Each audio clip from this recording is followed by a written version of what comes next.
ये कहानी एक ऐसे परिवार की है जिस परिवार के पिता बहुत ज्यादा मेहनत करके अपने बेटे को सरकारी नौकरी दिलाना चाहते थे। वे चाहते थे कि उनका बेटा मेहनत करके सरकारी नौकरी लगे, लेकिन इस बच्चे की लगन नौकरी में नहीं थी। वे तो अपनी जिंदगी में कुछ बड़ा करना चाहता था, क्योंकि वे अपने अंदर की खूबी जानता था कि वे झूठ व पाखंड में बहुत होशियार है। और आज वही बच्चा बड़ा होकर इतना बड़ा पाखंडी बन गया कि पहुंचो शमशान में चले जाओ, जो उसकी चिता दहक रही है, उसके अंदर मांस पकाओ, उसके पिंड बनाए गए हैं ना जो सर के ऊपर, उनके दोनों आटों को लो, आटा और गूंदो, उड़द का आटा गूंदो, उसको लो, रोटियां पकाते चले जाओ और पास में रख लो शराब को, बनाते जाओ, रखते जाओ। आपको तृप्त आत्माओं के साथ आपका उस टाइम जो है एनकाउंटर हो सकता है। वो आती जाएंगी बैठती जाएंगी, आती जाएंगी बैठती जाएंगी, आती जाएंगी बैठती जाएंगी कि मुझे दे दे कोई भी काम करा ले, मुझे दे दे कोई भी काम करा ले।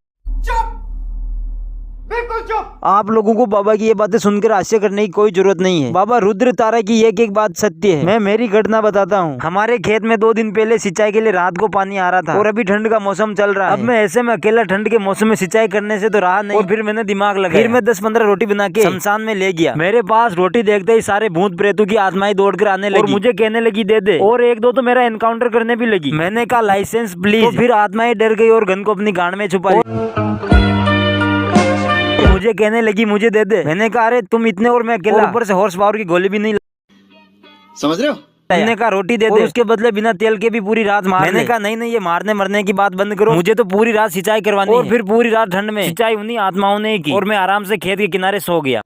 बंद करो हाथ जोड़ के। मैं ऐसा करने से माता मान लूंगा। तेरे बता शीतला के गुरु का नाम क्या है? माता है तो शीतला के गुरु का नाम क्या है? ये काली बनाते हुए बता, काली के गुरु का नाम क्या है? माई है। काली है। अच्छा यूँ बता, काली है जी। मैंने कौन से रंग का कच्चा पहन रखा है? आज सवेरे मैंने क्या भोग लगाया था तेरे को?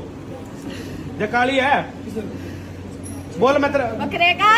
अच्छा अरे यूँ बता दे। वाह, आज तो रुद्र तारा जी ने ऐसे ऐसे क्वेश्चन किए कि सारी प्रेत आत्माओं की माँ चुद गई। अच्छा, जो रुद्र तारा जी ने ये नहीं पूछा कि सुबह मैंने हगा या नहीं हगा, और अगर ये कहती हक दिया तो ये कहता है कि मैंने पिछोड़ा धोया या नहीं धोया। ये कह देती धो दिया तो बाबा जी कहते नहीं मैंने मंत्रों से ही साफ कर दिया। वैसे मंत्रों से याद आया, बाबा जी के पास ऐसे ऐसे शक्तिशाली मंत्र है जिसका प्रयोग वे अपने नाम की फर्जी आईडी बनाने वाले पर करते हैं। शायद वे मंत्र आप भी जानते हो, नहीं जानते तो ये सुन लो, शायद बाबा जी की हरकतें सुनने के बाद उन पर ही प्रयोग करने का मौका मिल जाए। माता दी सभी को। ये नीचे हम नंबर मेंशन कर रहे हैं, किसी चूतिए का नंबर है मादर चौथ का, जो कि हमारे नाम से भीख मांग के पब्लिक से खाते हैं लोग।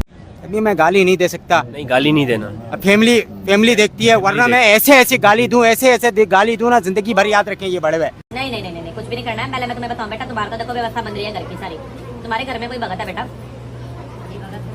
और ये काम करता है तुम्हारे घर में। मैं तुम्हें ये भी बता दूं, अरे पूजा देता है इसकी जारवीर की ना, जो गुगा जारवीर होता है उसकी पूजा देता है तुम्हारे ऊपर से। गुरु गोरखनाथ के मंदिर में तुम्हारे नाम से वो लगाता है, रोटले वगैरह लगाता है। चलो कोई बात नहीं, सब मंगल होगा तेरा। एक काम करियो, आगे बेटा व्यक्ति सोच रहा है कि आखिरकार पूजा देता कौन है? तो अपने परिवार में अकेला। जब व्यक्ति ने हाँ नहीं बोली तो बाबा ने कह दिया चलो कोई बात नहीं, सब ठीक होगा। कौन है ये लोग?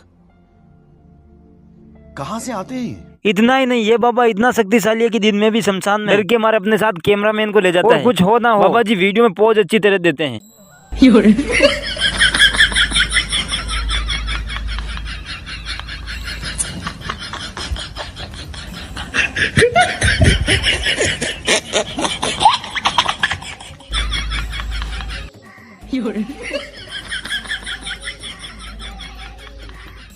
और बाबा जी अपना आपको किसी प्रभु के अवतार से कम नहीं समझते हैं।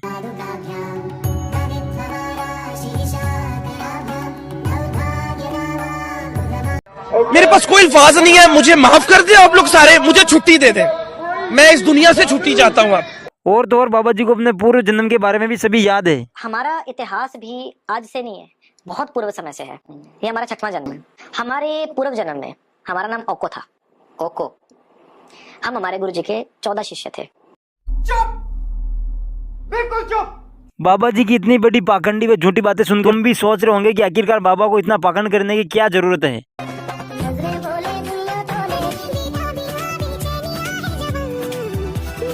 वैसे आपकी जानकारी के लिए बता दो कि बाबा इतना बड़ा पाखंडी नहीं होना चाहता था। तो एक नचनिया बनना चाहता था और सोशल मीडिया पर फेमस होना चाहता था, लेकिन सब कुछ करने के बाद कुछ नहीं हुआ तो बाबा ने पाखंडी पकड़ लिया और फिर बाबा पाखंडी बाबा बन गया।